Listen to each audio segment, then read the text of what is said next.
नमस्कार, बुलेटिन में आपका स्वागत। मैं आपके साथ अंकित मिश्रा और आप देख रहे हैं टीवी 27 न्यूज। प्रधानमंत्री नरेंद्र मोदी 2 दिवसीय यानी 2 दिनों के लिए राजस्थान के दौरे पर जा रहे हैं। प्रधानमंत्री चूरू, नागौर और अजमेर में यानी अजमेर की जगह है राजस्थान में, इन जगहों पर आज दौरा करेंगे और इस दौरे के दौरान लोकसभा सीट पर भाजपा प्रत्याशियों के लिए जनसभा करते नजर आएंगे। बीजेपी के चुनावी सभाओं को अंतिम रूप दे दिया है। कौन, कहां, कब, कैसे चुनाव सभा में सम्मिलित होगा, किस क्षेत्र में प्रधानमंत्री का दौरा होगा, ये सब कुछ पहले से ही सुनियोजित तरीके से रखा गया है।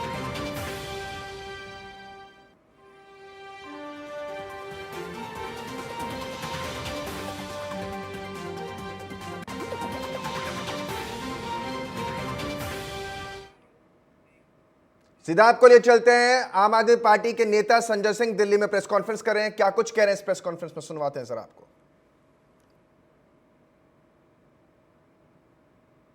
किया गया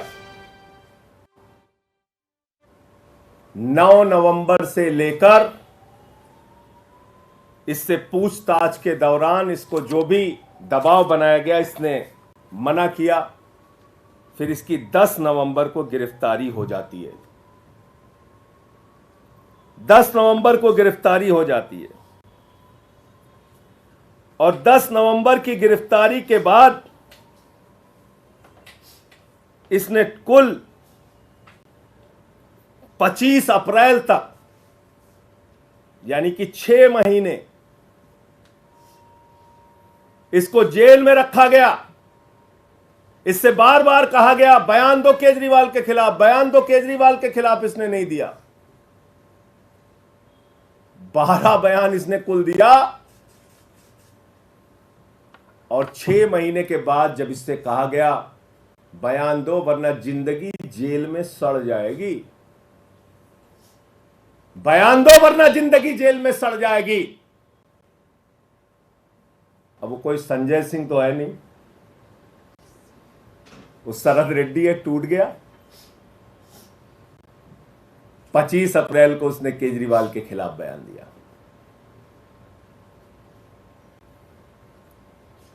अब हमारे वकील फिर परेशान हुए कि जिस व्यक्ति ने केजरीवाल के खिलाफ बयान दिया है उसके 10 बयान को अनरिलायड डॉक्यूमेंट में ईडी ने क्यों डाल दिया। उन्होंने फिर कोर्ट में एप्लीकेशन लगाई, जांच के आदेश मिले। हमारे वकील गए, उन्होंने देखा, ईडी के दफ्तर में जांच के आदेश मिले, वकील गए, उन्होंने देखा, सारे 10 के 10 बयान पढ़े, वकीलों के होश उड़ गए। 10 बयानों में केजरीवाल का नाम नहीं और 10 बयान जो केजरीवाल का के खिलाफ नहीं थे उस पे ईडी ने कहा इस पे भरोसा नहीं, भरोसा नहीं, भरोसा नहीं। और जैसे ही उसने 25 अप्रैल को अरविंद केजरीवाल के खिलाफ बयान दिया, उसकी बेल हो जाती है, उसकी बेल हो जाती है। अब ये शरद रेड्डी जिसको भारतीय जनता पार्टी कहती है ये शराब का घोटालेबाज है, ये शरद रेड्डी जिसको भारतीय जनता पार्टी कहती है शराब का बहुत बड़ा घोटालेबाज व्यक्ति है, ईडी कहती है शराब का घोटालेबाज है,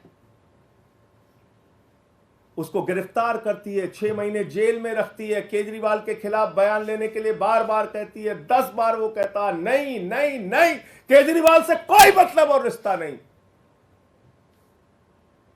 10 बयान के बाद जब टूट गया और इसने केजरीवाल के खिलाफ बयान दे दिया, 6 महीने की जेल के बाद इसको बेल हो जाती है। ये शरद रेड्डी कौन है? असली घोटाला शुरू हुआ ईडी के जांच के बाद। भारतीय जनता पार्टी का शराब घोटाला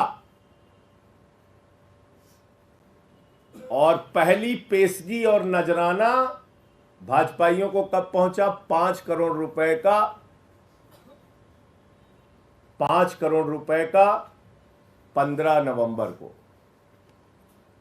पहली पेशगी और नजराना 5 करोड़ का पकड़ पहुंचा और कुल 55 करोड़ रुपए की रिश्वत, जिसको किंग पिन बताते थे, किंग पिन शरद रेड्डी, उस किंग पिन ने 55 करोड़ रुपए की रिश्वत भारतीय जनता पार्टी को दी। 55 करोड़ रुपए की मनी ट्रेल तो खुलेआम मिल गया, और वो मनी ट्रेल भी ऐसे पता नहीं चला, भारत के सर्वोच्च न्यायालय की कृपा से पता चला, जब उन्होंने कहा दिखाओ दिखाओ दिखाओ।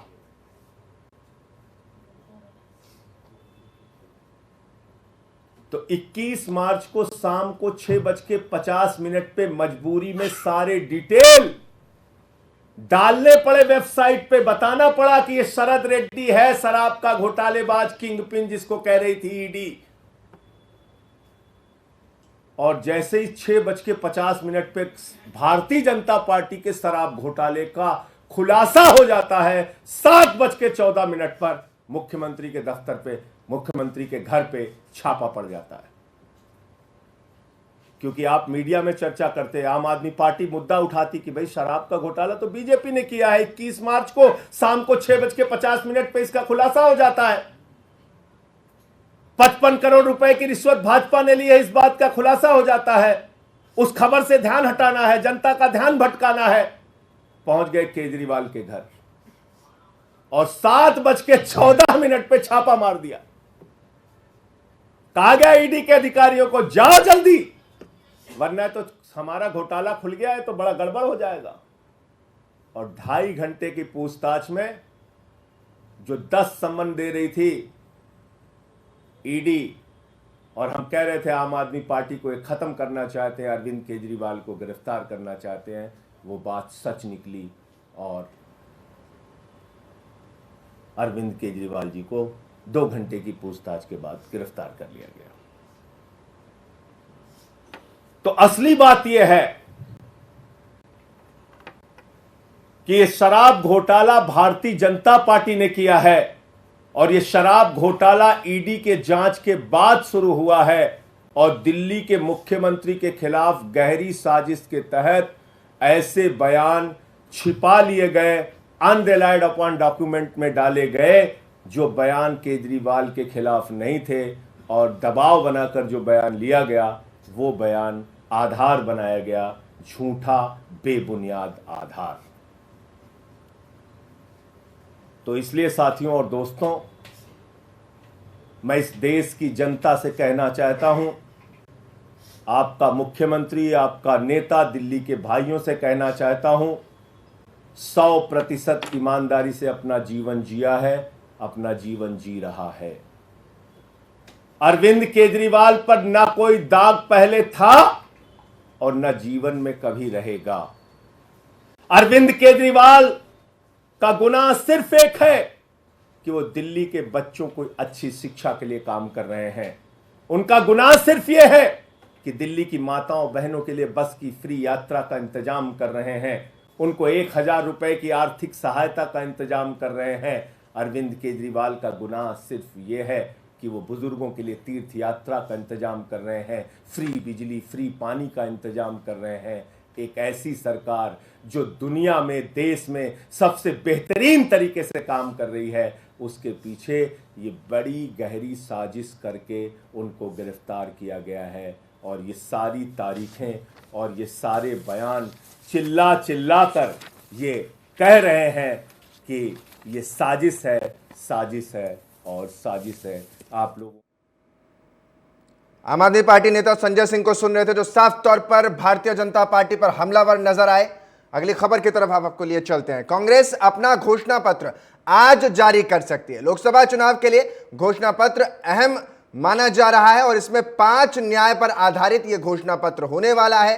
किसानों, महिलाओं को लुभाने के लिए पार्टी इस पर खास तौर पर जोर देगी। युवाओं को रोजगार का अधिकार देने की भी इसमें बात कही जाएगी। न्याय योजना जिसका जिक्र करती है 5 करोड़ परिवारों को, 5 करोड़ गरीब परिवारों को दरअसल 78,000 रुपए, 70,000 से ज्यादा पैसे सालाना देने का जो न्याय योजना के तहत नारा था, कहा जाता है कि वो राहुल गांधी को विशेष तौर पर पसंद है। इसी के लिए भारत जोड़ो न्याय यात्रा में भी न्याय का जिक्र किया गया और हो सकता है कि वो भी इस घोषणा पत्र में शामिल हो।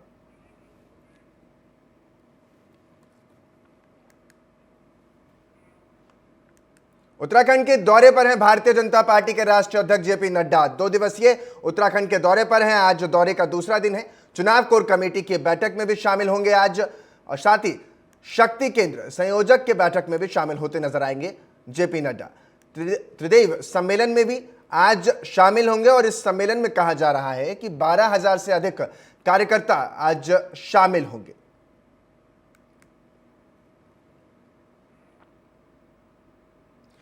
बागपत के दौरे पर रहेंगे सीएम योगी आदित्यनाथ। मुख्यमंत्री योगी आदित्यनाथ चुनावी रैली को संबोधित इस मौके पर करेंगे।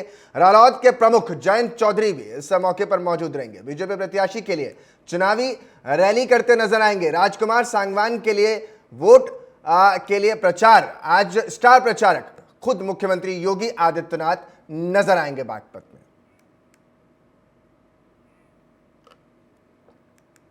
लोकसभा चुनाव से ठीक पहले और वित्त वर्ष 2025 की पहली आरबीआई मॉनिटरिंग पॉलिसी की बैठक हुई है। बैठक में आरबीआई गवर्नर शक्तिकांत दास ने बड़ा बयान जारी किया है। उन्होंने कहा है रेपो रेट में 7वीं बार कोई बदलाव नहीं किया जाएगा। आपको बता दें कि केंद्रीय बैंक ने अपनी फरवरी की मॉनिटरिंग पॉलिसी में लगातार 6ठी बार रेपो रेट को 6.50% पर स्थिर रखा हुआ था।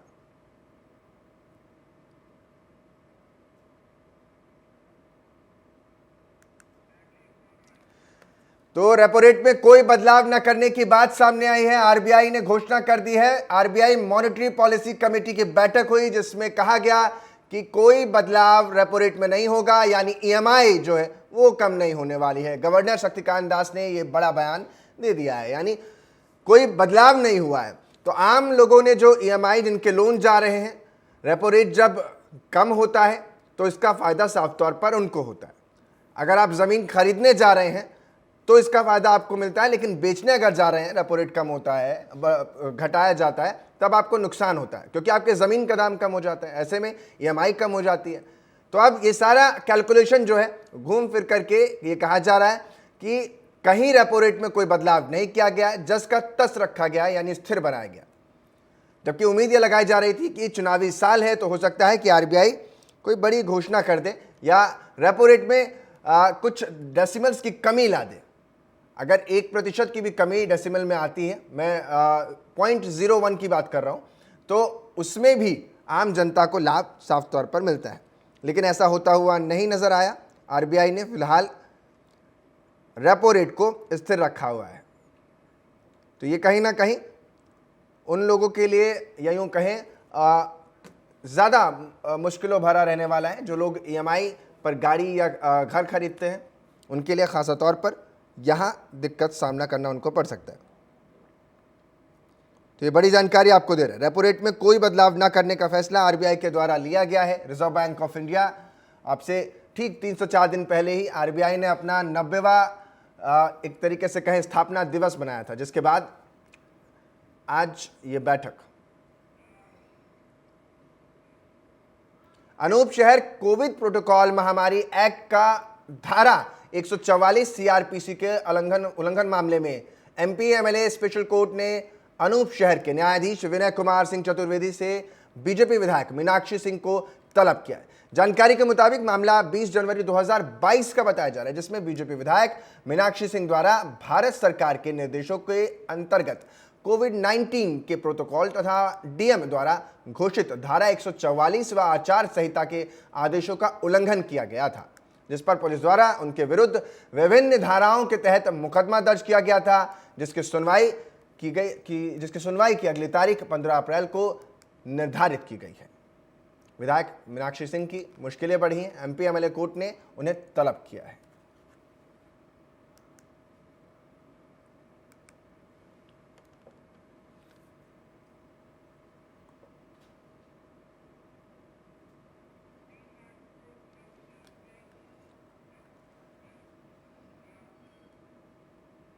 मेरे सहयोगी कदीम राजपूत हमारे साथ ज्यादा जानकारी के साथ फोन लाइन पर जुड़ गए हैं। कदीम, ये 2022 का मामला बताया जा रहा है, क्या है ये पूरा मामला? विस्तार से थोड़ी जानकारी हमें दीजिए।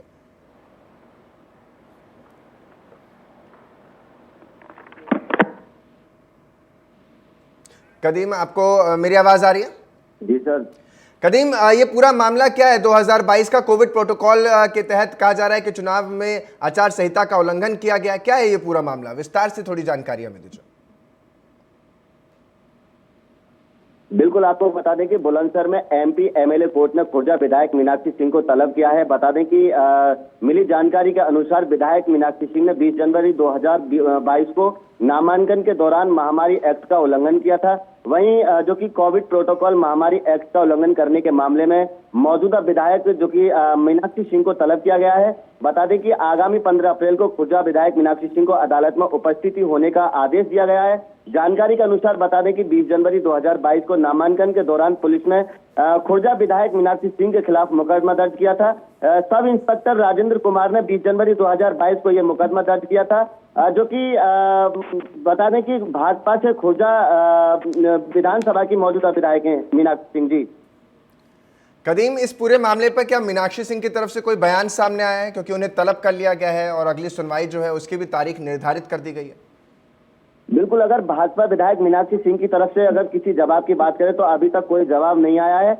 हालांकि जिस तरह से एमपी एमएलए कोर्ट ने यह आदेश किया है कि उनको 15 अप्रैल में जो कि अदालत में उपस्थित होना होगा, तो अभी तक भाजपा विधायक मीनाक्षी सिंह की तरफ से कोई किसी भी तरह का जवाब, कोई किसी भी तरह की पुष्टि नहीं मिली है। लेकिन बता दें कि एमपी एमएलए कोर्ट की ये बड़ी बात मानी जा रही है कि जिस तरह से प्रोटोकॉल यानी जो कोविड प्रोटोकॉल महामारी एक्ट का उल्लंघन करने के मामले में लगातार जो मुकदमे दर्ज हुए थे उन पर एमपी एमएलए कोर्ट लगातार कार्रवाई करता हुआ नजर आ रहा है। जी, बहुत बहुत शुक्रिया कदीम तमाम जानकारी देने के लिए।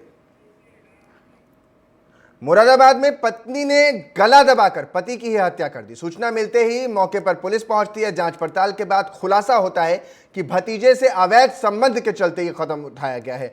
भतीजे के साथ मिलकर वारदात को अंजाम दिया जाता है। आपको बता दें कि पुलिस ने महिला और उसके प्रेमी को गिरफ्तार करके आगे की कार्रवाई शुरू कर दी है।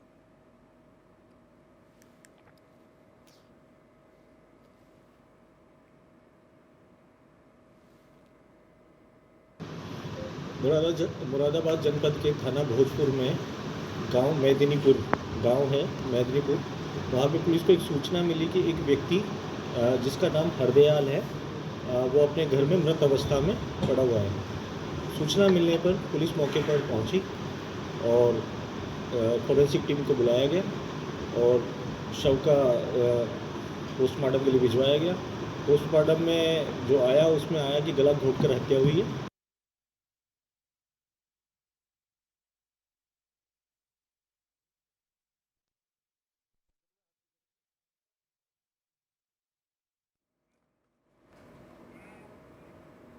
लोकसभा चुनाव में उत्तर प्रदेश में बिसात लगभग बिक चुकी है, पूरी तरीके से नजर भी आने लगी है। हर दल ज्यादातर सीटों पर अपने प्रत्याशी घोषित कर चुके हैं, लेकिन ऐसी कुछ सीटों को लेकर अब भी संशय बरकरार है, जिनसे दलों की साख जुड़ी हुई है। इनमें रायबरेली और अमेठी को लेकर हर कोई कांग्रेस की ओर टकटकी लगाए बैठा हुआ है, तो नजर असमंजस में फंसे अखिलेश यादव पर भी है।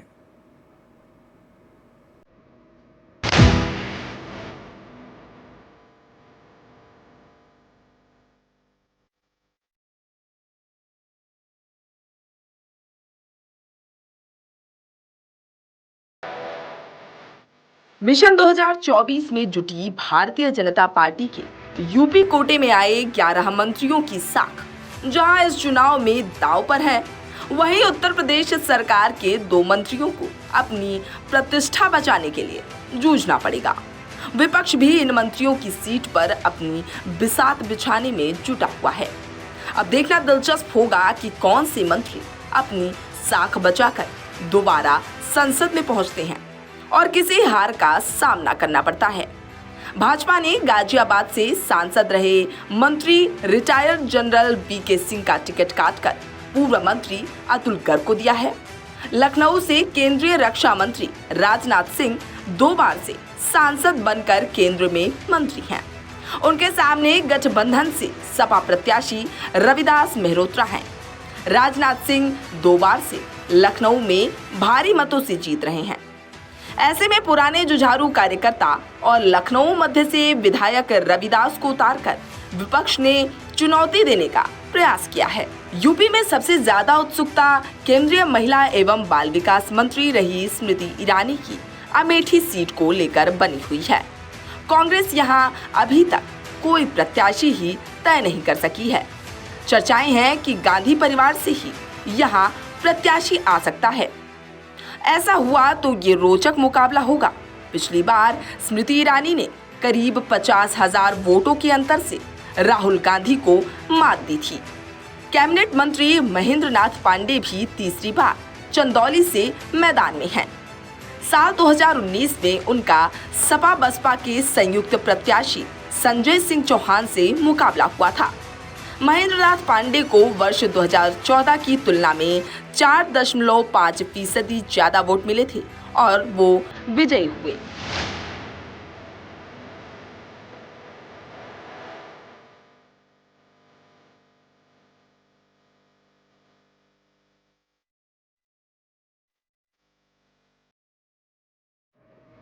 क्रिकेट के महाकुंभ आईपीएल की शुरुआत हो गई है। अहमदाबाद के नरेंद्र मोदी स्टेडियम में गुजरात टाइटंस और किंग्स 11 पंजाब के बीच मुकाबला हुआ, जहां गुजरात दिन मैच में जीत हासिल की, वहीं पंजाब ने एक मैच में जीत हासिल की है।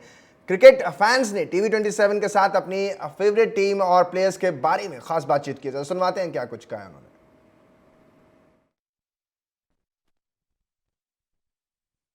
क्रिकेट का महाकुंभ यानी आईपीएल की शुरुआत हो गई है। आज गुजरात और पंजाब के बीच में जो मैच क्रिकेट फैंस है वो यहाँ आ रहे हैं, अपने टी शर्ट है वो खरीदते हुए दिख रहे हैं। अपने उनसे ही बात कीजिए। अंकल, क्या नाम है आपका, कहाँ से आ रहे हो, किस तरह से आज चीयर अप करोगे अपने खिलाड़ी को और टीम को? I'm from London. My name is Nilesh, and I'm here for the Titans. Whoa! London થી પણ ફેન્સ આવે છે। બીજા એક બેન, શું કહેશો, क्या कहोगे आप जिस तरह से अभी जो क्रिकेट खेली जाने वाली है गुजरात टाइटंस है और पंजाब है, कौन सी टीम ज़्यादा अच्छी खेलेगी और कौन सा आपका फेवरेट प्लेयर है? Which team is the best? Let's say Gujarat Titans. Which are your favorite player? Gujarat Titans. Gujarat Titans के फैंस है यहाँ आ रहे। कहाँ से आ रहे हो आप, आपका फेवरेट प्लेयर को? हम बड़ौदा से आए हैं। मेरा नाम युवराज है। मेरा फेवरेट क्रिकेटर है शुभमन गिल। आज मैं उसको सपोर्ट करने के लिए आया हूँ और मेरे साथ ये साउथ अफ्रीका से ये हमारे गेस्ट है और ये मेरे पापा के फ्रेंड होते, इसलिए हम उनको साथ में लेके आए हैं। बात की जाए तो पंजाब भी अच्छी टीम है। कैसा मुकाबला रहेगा, क्या बोलोगे इस बार? आज बहुत ही अच्छा मुकाबला रहेगा क्योंकि गुजरात टाइटंस में हमारे पास शुभमन गिल है और राशिद खान है जो कि बहुत अच्छा बॉलर है। सामने जो बात की जाए गब्बर, वो भी फॉर्म में, किस तरह से मैच होगा? पर अगर सामने कोई भी हो गुजरात टाइटन तो गुजरात टाइटन ही कहेगा। गुजरात टाइटन। मैडम, कहाँ से आ रहे हो, आपका फेवरेट प्लेयर कौन है, कैसी मैच होगी? I speak English. I'm from South Africa. I've come to watch Shubman Gill, so I'm looking forward to Gujarat winning today. Nice to meet you.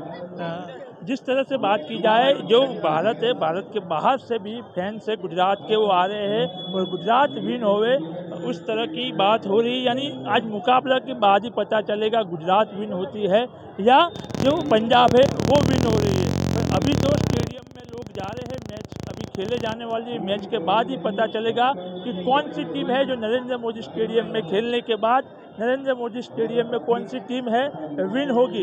अभी वो आने वाला समय बताएगा। जयेश प्रजापति, न्यूज़ 27, अहमदाबाद। फिलहाल के लिए इस बुलेटिन में इतना ही। बाकी आप बने रहे हमारे साथ, देखते रहे टीवी 27 न्यूज़।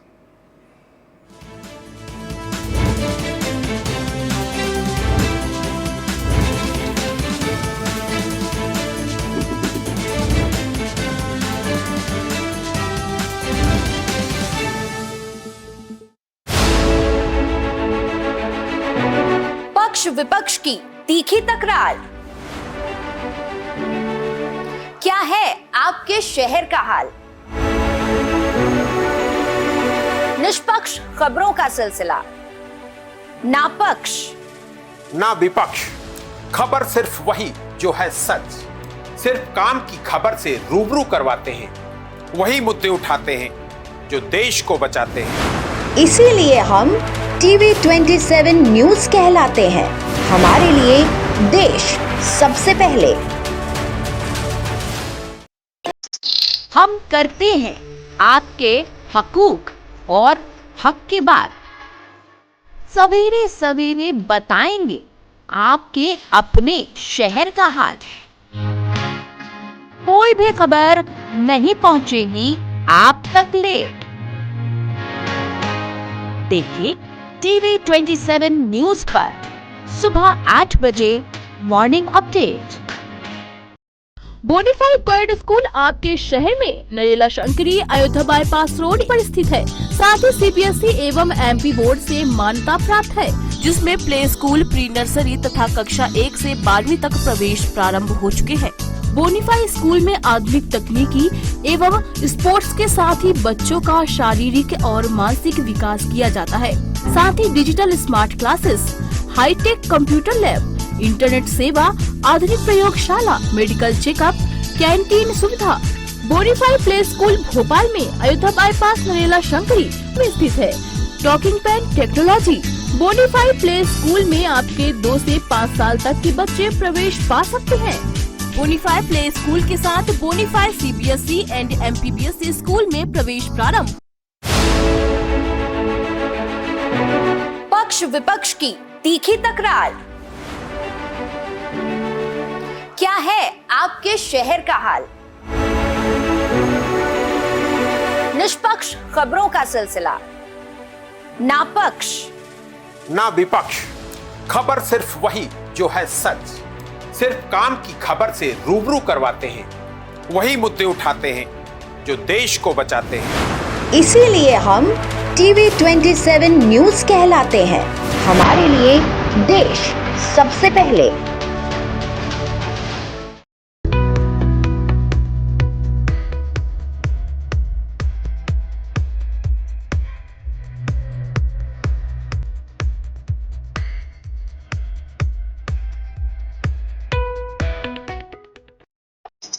हम करते हैं आपके हकूक और हक की बात। सवेरे सवेरे बताएंगे आपके अपने शहर का हाल। कोई भी खबर नहीं पहुंचेगी आप तक लेट।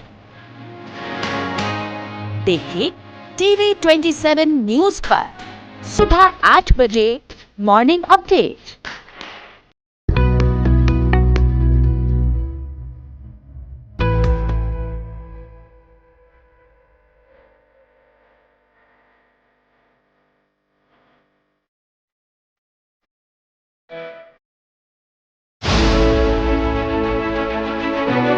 पक्ष विपक्ष की तीखी तकरार।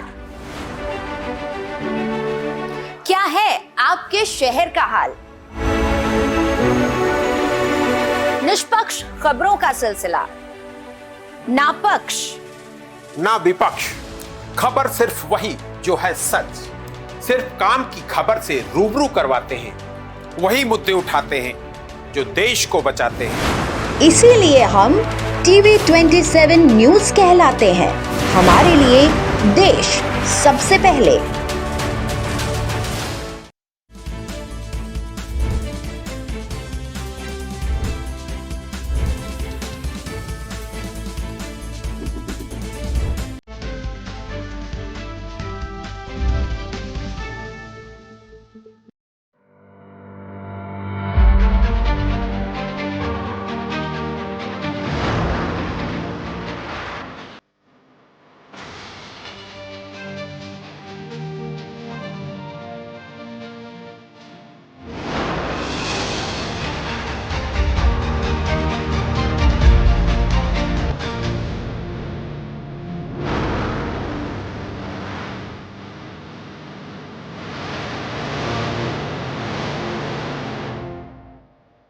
नमस्कार, मैं हूं आपके साथ आलोक और आप देख रहे हैं सबसे स्पेशल टीवी 27 न्यूज़ का शो। ये चुनावी शो है जिसका नाम है इलेक्शन राजा, मतलब आलोक राजा। और आज आपका यही राजा, इलेक्शन राजा लेकर आया है जम्मू में। और जम्मू से हम 15 से 20 किलोमीटर दूर एक ऐसे क्षेत्र में है, नगरोटा विधानसभा क्षेत्र, ग्रामीण बाहुल्य इलाका है। और यहाँ पर क्या वोटर्स बोलता है, यहाँ की जनता क्या कहती है, वोटर्स जो युवा वोटर्स है वो क्या सोच रहा है, किसान किन किन मुद्दों को लेकर के पोलिंग बूथ पर जाएगा, ऐसे तमाम सारे सवालों के जवाब आज आपका आलोक राजा यानी इलेक्शन राजा तमाम सारे सवालों के जवाब लेगा। टीवी 27 न्यूज़ की टीम आज सबका स्वागत करेगी। तो जल्दी से जो हमारे साथ मेहमान जुड़े हैं, आज जनता हमारे साथ जुड़ी है, जो युवा वोटर है, जो क्या चाहता है, उसके मन में क्या चल रहा है, कौन कौन से ऐसे मुद्दे हैं, तो इन तमाम सारे सवालों के जवाब आज अपने शो में लेने की कोशिश करेंगे। और सबसे पहले जिस तरीके से आज हम यहाँ पर आए हैं, वो मेहमान भी कुछ हमारे साथ हैं, उनको मेहमान नहीं कहेंगे बल्कि स्थानीय लोगों के एक संरक्षक के तौर पर जाने जाते हैं। लोगों के बीच उनकी किस तरीके से मानता है, राष्ट्र व जन सेवा में जुटे हैं, और वो नाम है बाबा चंचल सिंह का। और चंचल सिंह जी के बारे में मैं अपने दर्शकों को बता दूं कि लगातार जिस तरीके से बीजेपी किसान मोर्चा के उपाध्यक्ष हैं, और उससे भी बड़ी बात है कि लोगों के दुख सुख में साथ देते हैं। यहाँ की जनता के दिल में उनके लिए एक खास जगह है, और वो जगह यूं ही नहीं है, अपने काम के जरिए उन्होंने जनता के दिल में अपनी जगह बनाई है। तो सबसे पहले मैं बाबा चंचल जी का स्वागत करूंगा। चंचल जी, सबसे पहले मैं आपका स्वागत पूरी टीम के साथ। मैं आज आपके क्षेत्र में आया हूं यहाँ पर, और मैं जैसे ही एंट्री ले रहा था, बड़ी तारीफ सुननी जा रही थी भाई आपकी। हमारे जो संवाददाता थे वो भी आपकी बहुत तारीफ कर रहे थे।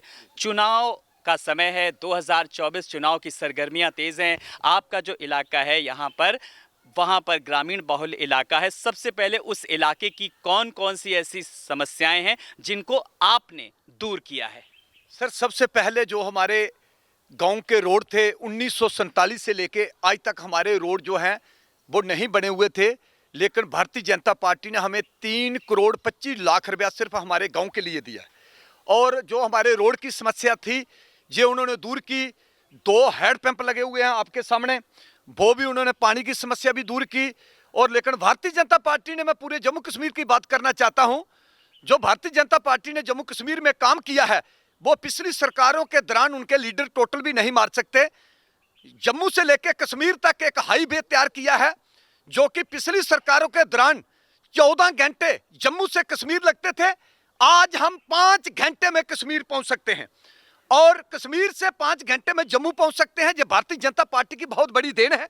और बड़े बड़े टनल्स बनाए गए, और बड़े बड़े रेलवे ब्रिज जो हैं वो तैयार किए गए। भारतीय जनता पार्टी ने 370 हटाने के बाद हमारे जम्मू कश्मीर में बहुत बड़े बड़े काम किए हैं, जो पिछली पार्टियों के लीडर जो हैं वो टोटल भी नहीं मार सकते। जो 70 वर्ष का पिछली सरकारों के दौरान जे एक धांधली मचाई हुई थी जम्मू कश्मीर में, उसको भारतीय जनता पार्टी ने खत्म किया है। सबसे पहले धांधली क्या थी?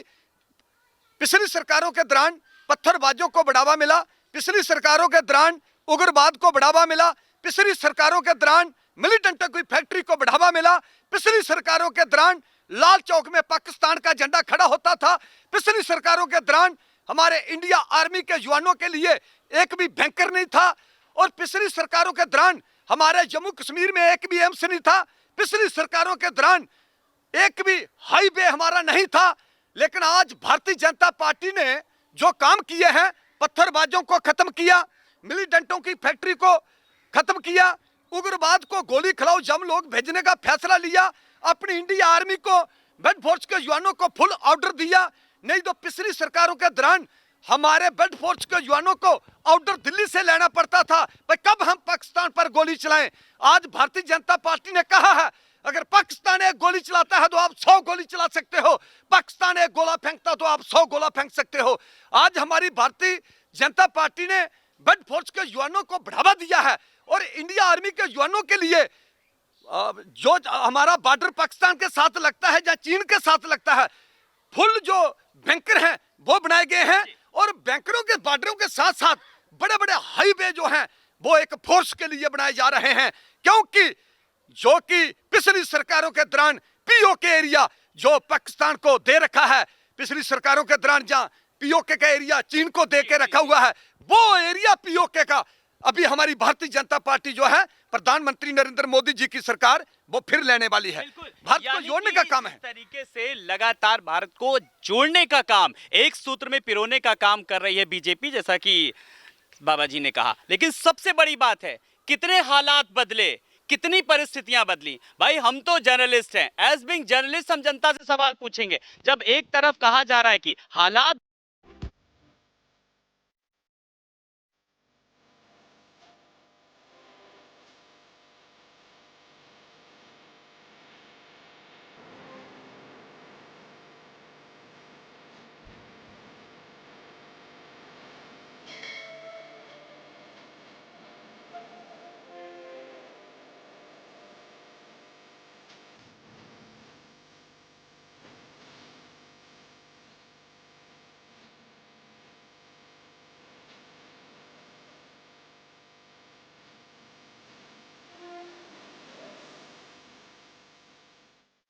नमस्कार, स्वागत है आप सभी का टीवी 27 न्यूज की खास पेशकश में। मैं हूं आपके साथ आलोक द्विवेदी।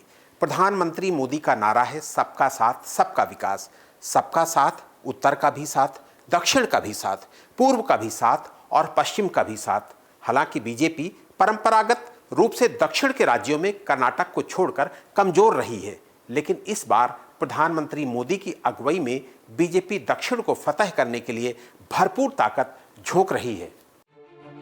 लोकसभा चुनाव 2024 का बिगुल बज चुका है। प्रधानमंत्री नरेंद्र मोदी ने बीजेपी को 370 और एनडीए को 400 पार सीटें हासिल करने का लक्ष्य रखा है। जाहिर है इसके लिए मौजूदा सीटें बरकरार रखते हुए दक्षिण और पूर्वी भारत में भी एनडीए को अपनी ताकत बढ़ानी होगी। प्रधानमंत्री मोदी से पहले की बीजेपी ने दक्षिण में जगह बनाने के लिए इतनी गंभीर कोशिशें नहीं की थी।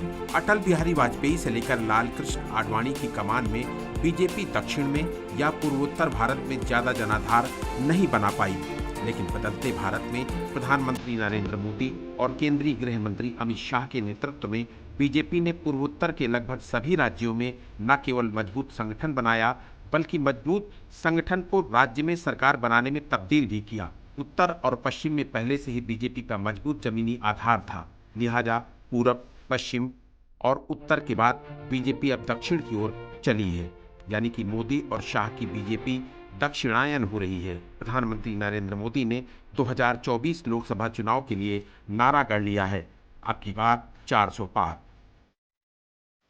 2014 के लोकसभा चुनाव में बीजेपी 282 सीटें जीती थी, लेकिन एनडीए का आंकड़ा 336 का था। इसके बाद 2019 के चुनाव में बीजेपी को 303 सीटें मिली थी, तो एनडीए गठबंधन का आंकड़ा 350 पार था। प्रधानमंत्री नरेंद्र मोदी ने 2024 के लोकसभा चुनाव को लेकर बीजेपी के लिए 370 सीट और एनडीए के लिए 400 पार सीटों का लक्ष्य रखा है। प्रधानमंत्री मोदी के टारगेट को हासिल करने के लिए बीजेपी को 2019 की तुलना में इस बार 67 सीटें ज्यादा जीतनी होंगी। इसके साथ ही एनडीए को भी अपना आंकड़ा पिछली बार के मुकाबले बढ़ाना होगा। उत्तर भारत के हिंदी भाषी राज्य उत्तर प्रदेश, बिहार, राजस्थान, छत्तीसगढ़, मध्य प्रदेश, दिल्ली, झारखंड, हरियाणा, हिमाचल प्रदेश और उत्तराखंड में लोकसभा की कुल 193 सीटें हैं। इन राज्यों में फिलहाल 177 सीटों पर बीजेपी का कब्जा है। बीजेपी के लिए चुनौती है इन राज्यों में अपनी सीटें न सिर्फ बरकरार रखे, बल्कि इसकी संख्या में इजाफा भी करे।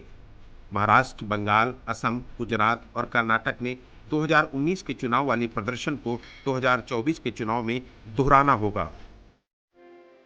2019 के लोकसभा चुनाव में बंगाल में बीजेपी को 18, महाराष्ट्र में 23, कर्नाटक में 25 और गुजरात की सभी 26 सीटों पर बीजेपी ने जीत दर्ज की थी। 2024 के लोकसभा चुनाव में बीजेपी के लिए फायदे की उम्मीद दक्षिण भारत के राज्यों में ही हो सकती है। दक्षिण में केरल, कर्नाटक, तमिलनाडु, आंध्र प्रदेश, तेलंगाना के अलावा पुदुचेरी और लक्षद्वीप की 131 सीटों में से बीजेपी 2019 में महज 30 सीटें ही जीत पाई थी। इसलिए दक्षिण भारत के इन राज्यों में बीजेपी के पास खोने के लिए कुछ नहीं है, लेकिन इजाफा करने के लिए काफी कुछ है। सवाल यह है कि क्या दक्षिणावर्त बीजेपी अपने अभियान में कामयाब होगी? क्या वो गंगा और नर्मदा के किनारे से निकल डेक्कन के विशाल पठार चढ़ पाएगी? सतपुड़ा के घने जंगलों को पार करना क्या बीजेपी के लिए संभव हो पाएगी?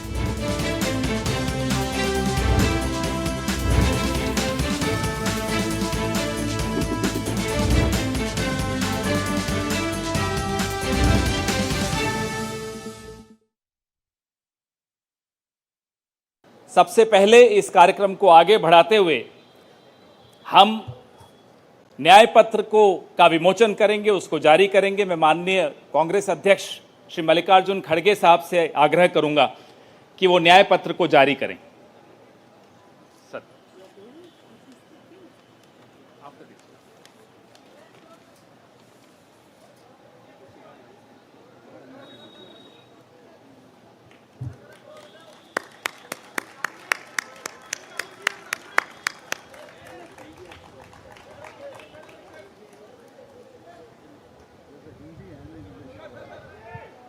Yeah, both Hindi.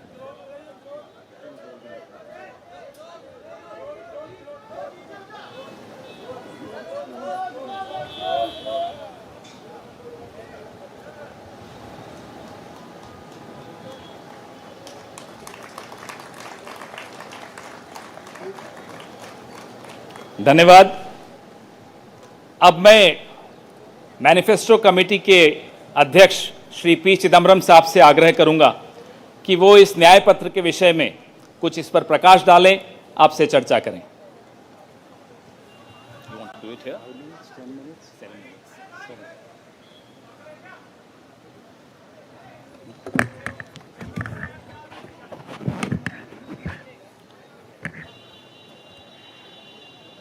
Honorable Congress President, Honorable former Congress President Srimati Sonia Ji, Honorable former Congress President Shri Rahul Ji, General Secretary Shri K.C. Venugopal, members of the Congress Working Committee, senior leaders of the Congress, Karyakartas of the Congress, members of the media. I'm thankful to the Congress President for releasing the Congress Manifesto for the 2024 elections. Earlier, the draft Congress Manifesto was thoroughly discussed in the Congress Working Committee. The recommendations of the members of the Congress Working Committee were taken into consideration, and with the final approval of the Congress President, some changes were made to the draft manifesto. Aspects of justice is welfare. So work, creating wealth, which results in welfare. The welfare of whom? I have always accused the BJP government, the Modi government, is a government of the rich, by the rich, and for the rich. This government is driven only by the interests of the top 1% of this country. But we have to look at the bottom 50%. The bottom of the pyramid, the bottom 50% is as important as those who are well off. And in the bottom 50%, as we go down the ladder, the bottom 20% are extremely poor. It has been estimated that 23 crore people are still poor in this country. UPA government lifted 24 crore people out of poverty.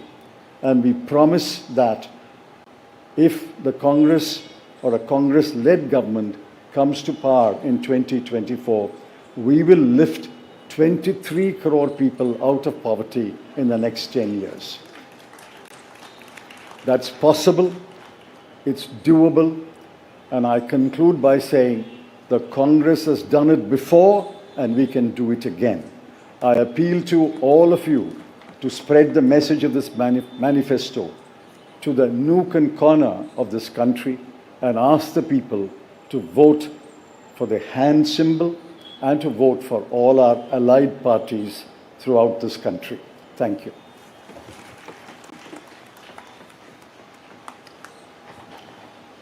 धन्यवाद चिदम्बरम साहब। मैं माननीय राष्ट्रीय अध्यक्ष श्री मल्लिकार्जुन खड़गे साहब से आग्रह करूंगा कि वो 2 शब्द कहें।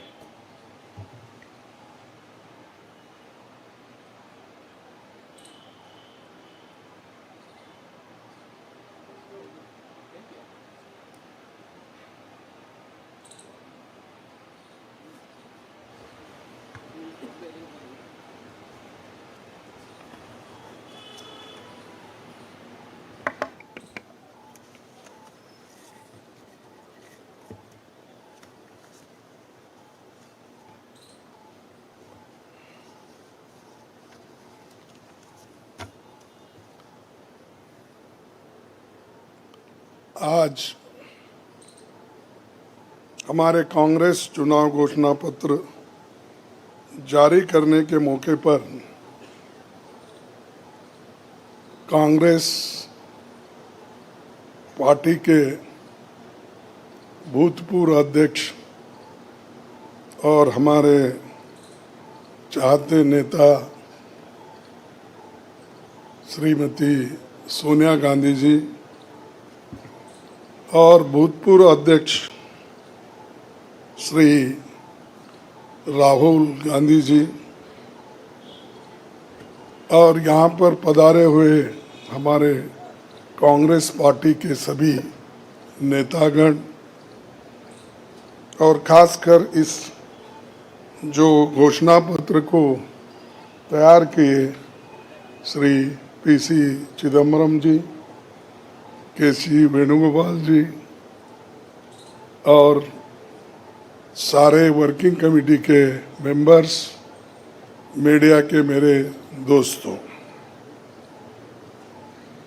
आज मुझे ये भी याद करना है कि बाबू जगजीवन राम का जन्मदिन भी है और जो बाबू जगजीवन राम हमारे पार्टी में बहुत साल तक 1947 से लेकर 1984 तक वो इस पार्टी में रह के काम किए। फिर जो कुछ उनका कंट्रीब्यूशन था, ये बड़ा कंट्रीब्यूशन मिनिस्ट्री में उन्होंने किया। ऐसे दिन आज हम ये घोषणा पत्र गरीबों के लिए हम अर्पित कर रहे हैं। आज भारतीय राष्ट्रीय कांग्रेस के 2024 के लोकसभा चुनाव का घोषणा पत्र जारी किया जा रहा है। इस मौके पर मैं आप सभी का स्वागत करते हुए 22 दिसंबर 2023 को जो चिदम्बरम जी की अध्यक्षता में 16 सदस्यीय कांग्रेस मैनिफेस्टो कमेटी बनी थी और 19 मार्च को CWC ने इसे मंजूरी दी थी। व्यापक जनभागीदारी और संपर्क के बाद हमारा घोषणा पत्र बना है। इसके लिए वेबसाइट आवाज भारत की बनी, जिस पर भी काफ़ी सुझाव मिले। हमारा ये घोषणा पत्र देश के राजनीतिक इतिहास में न्याय के दस्तावेज के रूप में याद किया जाएगा। राहुल जी के नेतृत्व में चली भारत जोड़ो न्याय यात्रा में 5 पिलर्स पर ध्यान केंद्रित किया गया था।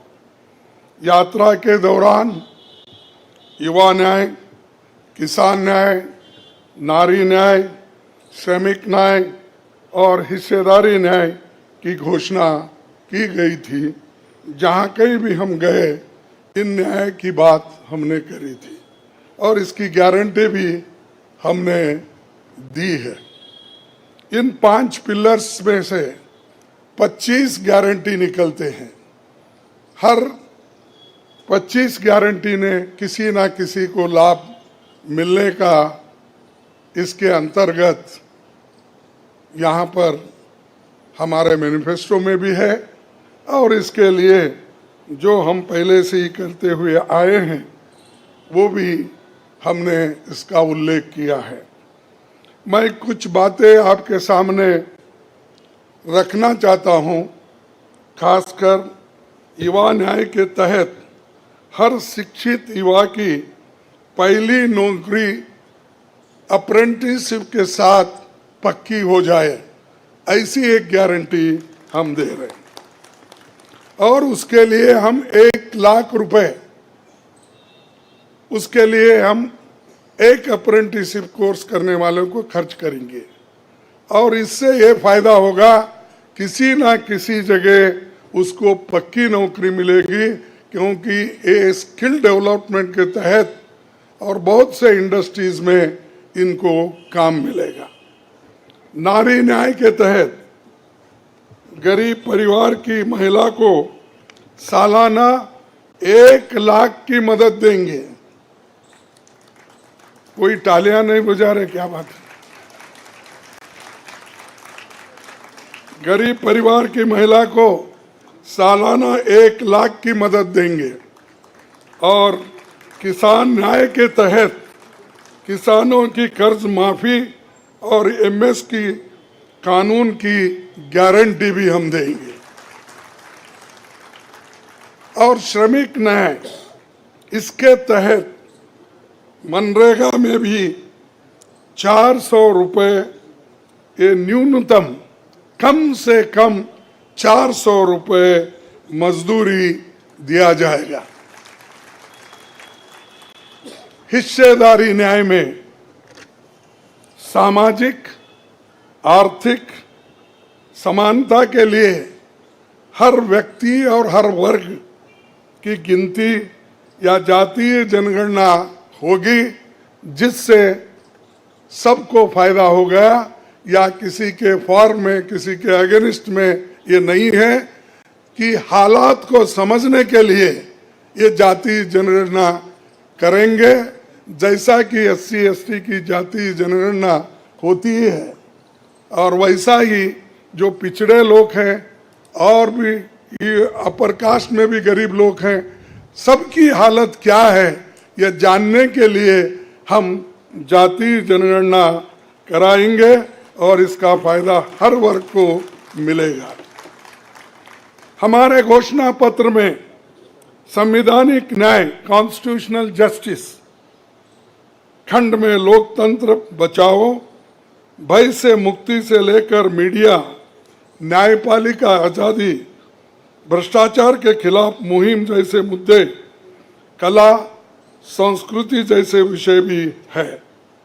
आर्थिक न्याय, इकोनॉमिक जस्टिस खंड में आर्थिक नीतियों, बेरोजगारी, टैक्सेशन और टैक्स रिफॉर्म्स, ये सारी चीजें उसमें हम लाएंगे। इंडस्ट्री और इंफ्रास्ट्रक्चर पर ठोस काम हम करेंगे।